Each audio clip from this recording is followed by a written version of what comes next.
Hi guys, I just got home from the premiere night. Grabe. The style is really styling. Thank you, Ate Ka. Pero it's time for the real thing. I just got home and kailangan ko pong mag-pack. So, dumating na po yung regalo ko for my siblings. So, ipapakita ko po sa inyo ang mga regalo ko sa kanila. It's so big. Actually, naiiyak pa ako sa call ni mother.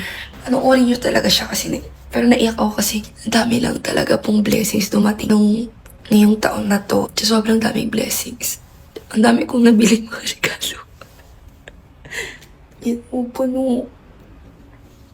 So dito na yung maleta na pang-empake ko para sa mga regalo ko. So yun na nga. Thank you, Meme Vice, kasi talagang nakita ko yung, guys, first time ko nakita sarili ko sa malaking sine.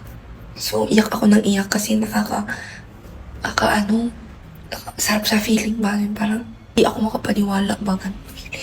Pero, ayun na nga, mag-move on na ako sa call ni mother kasi kailangan ko na ito i-empake. So, nanap ako ng store na pwede kong bilhan ng mga cellphone kasi tinanong ko yung mga kapatid ko. Gusto daw nila, mga arte-arte sila, mga pilingon sila, mga muchas.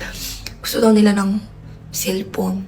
Isakto, nakita ko sa post ni Ashley. Sabi ko, babe, saan ka nakabili ng ganyan-ganyan? Kasi bibili na lang din ako ng mga cellphone. Diba? Kasi marami biyang kapatid ko, guys. 5 baya sila na walang cellphone. So, ayun.